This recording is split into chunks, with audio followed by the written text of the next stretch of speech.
मैं भी अब देखिए 21 जून को कहीं अवसर मिल गया तो मैं बताऊंगा भी कि पानी में सोना कैसे होता है, वो भी मैं बताऊंगा।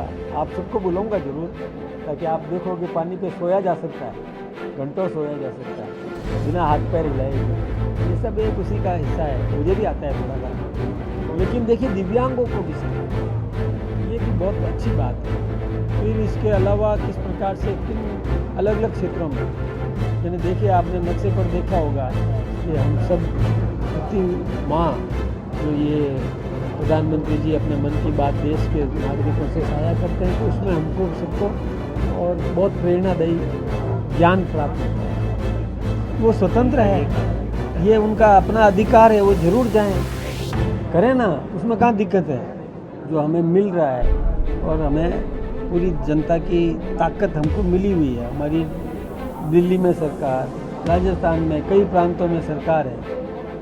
हमारे प्रशिक्षण कार्यक्रमों से यदि उनको भी ऐसी प्रेरणा मिलती है तो मिले ना।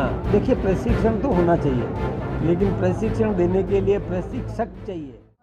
आज देखिए उन्होंने एथलेटिक्स को महत्व दिया, इन्हें दौड़ और विशेष रूप से यानी 10.15 सेकेंड में 100 मीटर रिकॉर्ड बनाया। ऐसे ऐसे हमारे स्पोर्ट्समैन हिंदुस्तान के जिन्होंने कई रिकॉर्ड बनाए, रिकॉर्ड तोड़े भी, प्रोत्साहित करने का काम किया। इसके बाद में हमारे देश के प्रधानमंत्री जी ने कि शरबत, कई प्रकार के अलग अलग प्रकार के शरबत गर्मी में पेय के लिए, और वो बताए उन्होंने। फिर आम, हमारे देश के विभिन्न इलाकों में आम अलग अलग नाम से पहचान होती है उसकी, कई हापुस है, कई लंगड़ा है, कई केसर है। तो वो भी उत्कृष्ट श्रेणी के किस प्रकार से पैदा किए जा सकते हैं, किसानों ने कैसे किए और उपलब्ध करवाए, उस सब का भी और वर्णन किया, प्रोत्साहित करने का काम किया। यही नहीं, जल संचय कैसे करते हैं, पानी की कहाँ कमी है तो उसमें किस प्रकार से बुजुर्गों ने प्रयास किया, रिटायर्ड अध्यापकों ने या ऐसे लोगों ने प्रयास करके जल संचय की, जैसे बावड़ी है उसका भी साफ सफाई, नदी की सफाई, वो भी उन्होंने प्रेरित करने का काम किया कि एक नदी में कई प्लास्टिक जमा हो गए थे, कई कचरा जमा हो गए, तो स्वयं वे कार सेवा करके और ऐसे लोगों ने वहाँ काम किया कि नदी की सफाई का भी काम किया। यही नहीं, तैरना सीखना, यानी तैरना आना तो चाहिए, तो तैराकी सिखाने के लिए कई ऐसे प्रयत्न करते हैं लोग, उसका भी वर्णन किया। कई, क्योंकि नाव में नदी में कोई घूमने भी जाते हैं तब भी तैरना आना चाहिए। तैरने में भी देखिए कैसे कैसे उन्होंने अलग अलग प्रतिभाएं, कई ऐसे लोग जो बिल्कुल दिव्यांग है। आपको भी आता है? मुझे भी आता है वैसे। मैं भी अब देखिए 21 जून को कहीं अवसर मिल गया तो मैं बताऊंगा भी कि पानी में सोना कैसे होता है, वो भी मैं बताऊंगा। आप सबको बुलाऊंगा जरूर, ताकि आप देखो कि पानी पे सोया जा सकता है, घंटों सोया जा सकता है बिना हाथ पैर हिलाए भी। ये सब एक उसी का हिस्सा है, मुझे भी आता है थोड़ा सा। लेकिन देखिए दिव्यांगों को भी सिखाएं, ये भी बहुत अच्छी बात है। फिर इसके अलावा किस प्रकार से किन अलग अलग क्षेत्रों में, यानी देखिए आपने नक्शे पर देखा होगा कि गोवा में और किस प्रकार से वहाँ पर लोगों ने प्रयास किया, अलग अलग क्षेत्रों की जानकारी दी। भारत में कई प्रतिभाएं हैं, उनका भी जिक्र उन्होंने किया। तो मन की बात में हमें बहुत कुछ सीखने को मिलता है, बहुत कुछ देखने को मिलता है, ज्ञान प्राप्त होता है। इसलिए हम सब प्रति माह जो ये प्रधानमंत्री जी अपने मन की बात देश के नागरिकों से साझा करते हैं, तो उसमें हमको सबको और बहुत प्रेरणादायी ज्ञान प्राप्त होता है।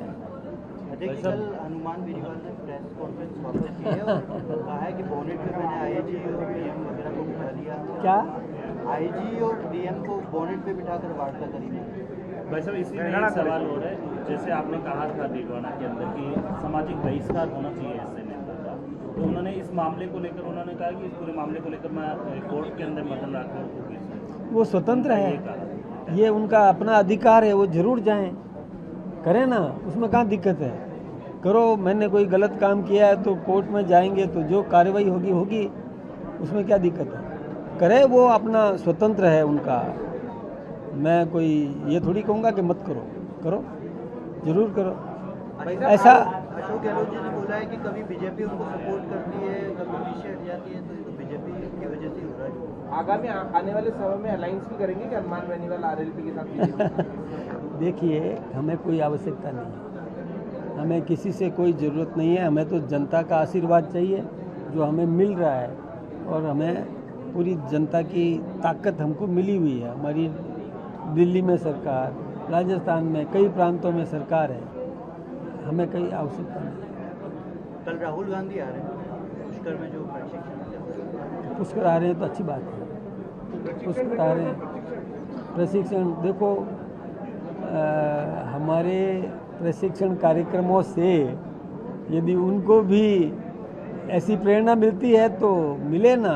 देखिए, प्रशिक्षण तो होना चाहिए, लेकिन प्रशिक्षण देने के लिए प्रशिक्षक चाहिए। अब राहुल जी कैसे प्रशिक्षक हैं वो दुनिया जानती है, अब मैं क्या बोलूँ इसमें, मुझे तो कुछ नहीं बोलना।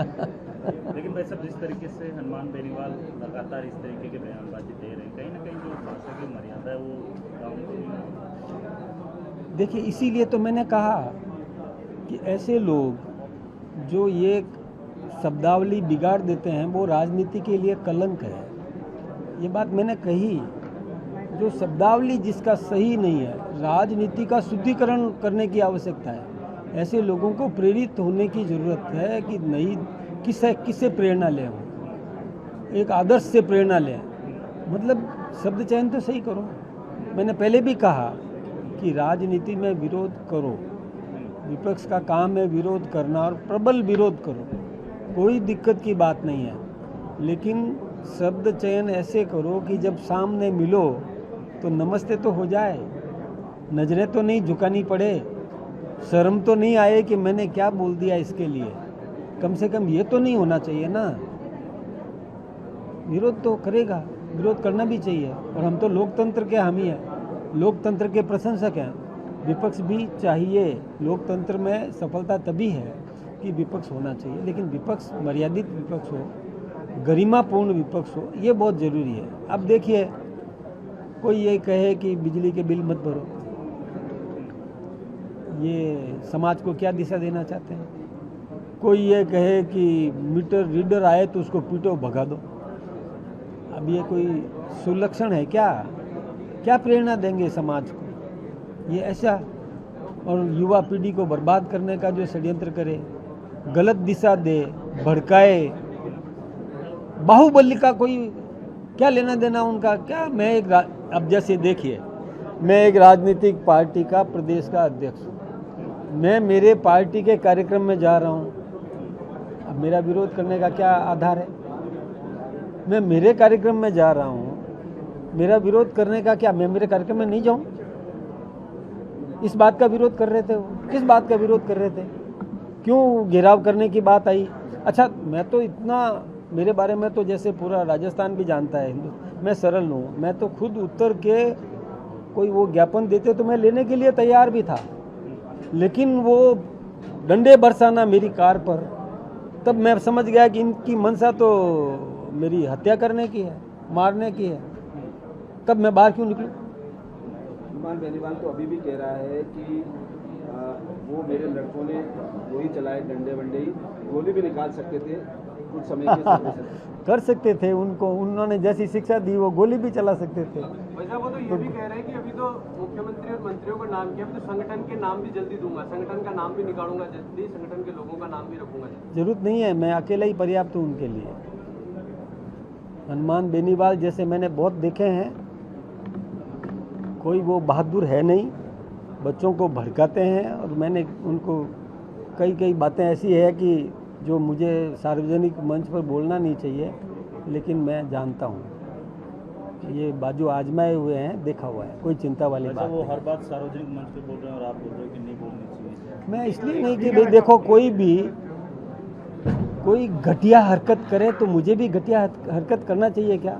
मैं नहीं कर सकता हूँ, मेरी अपनी मर्यादाएं हैं, मेरी पार्टी के अपने संस्कार हैं, मुझे उन बातों का ध्यान रखना है।